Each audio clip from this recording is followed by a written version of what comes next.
जय माता दी। माई मेरी सचियां जोता वाली माता तेरी सदा ही जय। माँ के दरबार में कोई भी जाए, चाहे वो राजा हो या रंक हो, माँ सभी को एक समान एक ही दृष्टि से देखती है। इसीलिए दुर्गा चालीसा में एक बहुत ही सुंदर सी लाइन है। इनफैक्ट दुर्गा जी की आरती में भी एक बहुत सुंदर सी लाइन है कि पूत कपूत सुने हैं परना माता सुनी को माता, क्योंकि माँ की नज़रों में माँ के सारे बच्चे एक ही बराबर होते हैं। आज मैं आप सभी से बात करने आई हूँ हमारे गुप्त नवरात्रों को लेकर। पंचांग के अनुसार साल की पहली गुप्त नवरात्रि माघ महीने में स्टार्ट होने वाली है और ये माघ महीने में 22 जनवरी से शुरू हो जाएंगे। गुप्त नवरात्रों की शुरुआत 22 जनवरी से होगी और इसकी समाप्ति 30 जनवरी को हो जाएगी। इस दौरान जितने भी माँ दुर्गा के भक्त होते हैं, सभी भक्तगण पूरे 9 दिन तक गुप्त तरीके से माँ दुर्गा की उपासना करते हैं। क्योंकि गुप्त नवरात्रि है, इसीलिए गुप्त तरीके से की हुई उपासना ही फलदायी देती है। अगर आप व्रत भी रख रहे हैं तो बताइए मत मेरे व्रत चल रहे हैं, ऐसा करने से आपको कोई फल नहीं मिलेगा। इसीलिए इसको कहा जाता है गुप्त नवरात्रि। इस गुप्त नवरात्रि में कई लोग कई प्रकार की सिद्धियां हासिल कर लेते हैं। बहुत तांत्रिक विद्याएं की जाती हैं, जिससे कि तांत्रिक लोग जो अच्छा चाहते हैं वो दूसरों के लिए भी अच्छा करते हैं। गुप्त नवरात्रि में 10 महाविद्या की बहुत ही ज़्यादा पूजा अर्चना होती है, बहुत ही ज़्यादा साधना होती है। हम वैसे तो साल में देखा जाए 4 नवरात्रे होते हैं, 2 गुप्त नवरात्रे और 2 जो सभी लोग व्रत रखते हैं, जो पारिवारिक जीवन में है, जिनकी शादी भी हो रखी है, वो जो सामान्य जन के लिए व्रत रखा जाता है, जो सभी तरीके के लोग रखते हैं। लेकिन गुप्त नवरात्रे जिन लोगों को सिद्धि हासिल करनी होती है या फिर जो लोग कर्मकांडी होते हैं, उन्हीं के लिए कहा जाता है। तो इस गुप्त नवरात्रों में 10 अलग अलग शक्तियां होती हैं जिसको माँ के रूप में पूजा जाता है। तो आइए पहले मैं आपको बताती हूँ वो कौन कौन सी शक्तियां होती हैं। माँ काली की पूजा पहले दिन की जाती है, माँ तारा की पूजा दूसरे दिन की जाती है, माँ त्रिपुर सुंदरी की पूजा तीसरे दिन की जाती है, माँ भुवनेश्वरी की पूजा चौथे दिन की जाती है, माँ छिन्नमस्ता की पूजा 5वें दिन करते हैं और छठे दिन माँ त्रिपुर भैरवी की पूजा की जाती है। 7वें दिन हम माँ धूमावती की पूजा करते हैं और 8वें दिन हम माँ बगलामुखी की पूजा करते हैं और 9वें दिन हम माँ मातंगी को पूजते हैं और 10वें दिन हम माँ कमला की पूजा करते हैं। तो ये 10 महाविद्या की पूजा गुप्त नवरात्रि में करना बहुत ही उत्तम माना जाता है। लेकिन कभी भी कर्म कांड के साथ मजाक नहीं करना चाहिए। आपने कहीं से कुछ भी सुन लिया और उस पूजा को कर लिया, अगर थोड़ी सी भी चूक होती है तो जो लोग साधनाएं करते हैं, यक्षिणी साधना होती है और भी बहुत सारी साधनाएं होते हैं, वो जानते हैं कि इसका परिणाम कितना गलत साबित होता है। तो कभी भी कर्म कांड वाली पूजाओं के साथ हंसी मजाक मत करिए, नहीं तो आपको इसका भारी नुकसान झेलने को मिल सकता है। गुप्त नवरात्रि में प्रत्यक्ष नवरात्रि की तरह ही घट स्थापना आप कर सकते हैं अगर आपको नॉर्मली पूजन करना है। और दोनों समय माँ दुर्गा का आप दुर्गा चालीसा का पाठ करिए, दुर्गा सप्तशती का पाठ आप कर सकते हैं।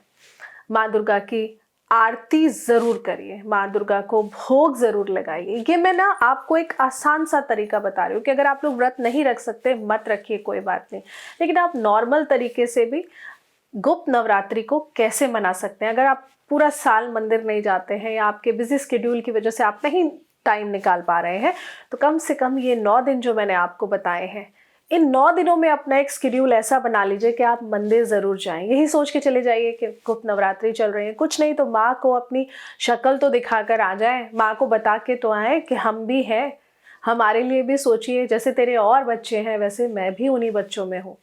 तो इन गुप्त नवरात्रों में आप कुछ नहीं तो बहुत सिंपल सी पूजा करिए। अगर पास में माँ दुर्गा का मंदिर हो वहाँ जाइए, सुबह शाम आप घी का दीपक ज़रूर जलाइए। अपने घर में ही, आप टाइम नहीं है मंदिर जाने का, कोई बात नहीं, माँ दुर्गा की मूर्ति के सामने आप घी का दीपक जलाइए, सुबह भी और शाम को भी। सुबह आप दुर्गा चालीसा का पाठ कर सकते हैं, दुर्गा सप्तशती का पाठ कर सकते हैं। दुर्गा सप्तशती के पाठ करने की विधि मैंने आप सबको पहले ही बताई हुई है कि एक दिन में पाठ नहीं पूरा करना होता है और माँ दुर्गा को आप भोग ज़रूर लगाइए, सुबह भोग लगाइए, शाम को लगाइए। अब कुछ लोग कहेंगे कि जब व्रत ही नहीं रख रहे हैं तो भोग क्या लगाएं। आप फल का भोग लगाइए, आप मीठे का भोग लगाइए। वैसे भी माँ का तो एक नाम होता है, आप जो भी भगवान को भोग लगाते हैं वो फिर आप ही लोग ग्रहण करते हैं। तो आप मीठे का भोग लगा सकते हैं, आप फल का भोग लगा सकते हैं। और कुछ नहीं तो कम से कम आप इन 9 दिनों के गुप्त नवरात्रि में अगर आप पूजा पाठ भी नहीं कर सकते, आपको लग रहा है नहीं मुश्किल है, शेड्यूल नहीं है, तो आप छोटे से नियम ले लीजिए। बाल मत कटवाइए, दाढ़ी मूछ मत बनवाइए, शराब मांस मदिरा का सेवन मत करिए। 9 दिन नॉनवेज घर में नहीं आएगा तो क्या जाएगा। 9 दिन नॉनवेज आप नहीं खाएंगे तो कुछ नहीं होगा आपको, आप फिर भी जिंदा रहेंगे और तंदुरुस्त रहेंगे। तो ये छोटी छोटी चीज़ें हैं जो आप इन गुप्त नवरात्रों में गुप्त तरीके से कर सकते हैं। क्योंकि अगर आपसे ज़्यादा पूजा पाठ नहीं हो रहा, और वैसे भी जो लोग शादीशुदा गृहस्थ में हैं उन लोगों को ये मैं नहीं कहूँगी कि करना चाहिए, लेकिन अगर आप करना चाहते हैं तो आप पूरे नियम के अनुसार ही इस व्रत को करिए। और माँ दुर्गा से अपने किए हुए कर्मों की, जो भी जाने अनजाने अगर आपसे कुछ गलती हुई है तो क्षमा ज़रूर मांगिए। पूजा में माँ दुर्गा को आप लौंग बताशे का भोग लगाना बिल्कुल भी मत भूलिए। सुबह शाम दोनों टाइम आप लौंग बताशे का भोग लगाइए। नहीं लगा सकते तो सुबह लगाइए, लेकिन लगाइए ज़रूर। ये भोग इतना खास है कि किसी भी प्रकार की बुरी नज़र आपके काम काज में लगी हो या आपके घर परिवार में लगी हो, अच्छी से अच्छी लगी हुई नज़र को ये उतार देता है। तो ये ज़रूर करिए। आप साथ ही में लाल फूल माँ दुर्गा को अर्पण करिए, लाल रंग की चुनरी माता रानी को अर्पण करिए। बहुत छोटी छोटी सी चीज़ें हैं, बहुत छोटा छोटा पूजा का नियम बता रही हूँ। अगर इतना भी कर लेंगे ना, आप इन 9 दिनों में देखेंगे कि ज़िंदगी आपकी एक नई दिशा की तरफ जा रही है, जो आने वाले समय के लिए बहुत ही उत्तम साबित होगी। अब जिन लोगों को कलश स्थापना करनी है, प्रॉपर जो लोग रखना चाहते हैं, उन लोगों के लिए अगर मैं मुहूर्त की बात करूँ तो 22 जनवरी को सुबह 8:34 से लेकर के 9:50 तक का बहुत ही शुभ मुहूर्त है। तो ये मुहूर्त बहुत ही उत्तम है, बहुत ही अच्छा है। अगर आप कलश स्थापना करना चाहते हैं तो इस मुहूर्त में करिए, नहीं तो पूजा अगर आप करना चाहते हैं तो आप इस मुहूर्त से पूजा शुरू कर सकते हैं। तो इस गुप्त नवरात्रि में जुड़े रहिएगा, बताऊंगी और छोटे छोटे खास उपाय जो आप कर सकते हैं वो हमारे आपको शॉर्ट्स वीडियो में मिल जाएंगे। अपनी जन्म कुंडली दिखाने के लिए आप नीचे दिए हुए नंबर पर हमसे कनेक्ट हो सकते हैं।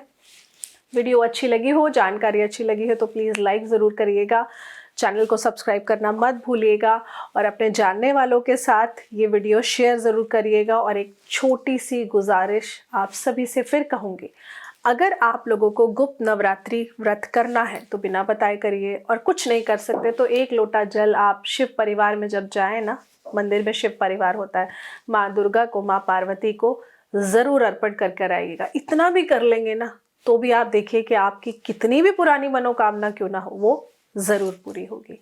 जय माता दी।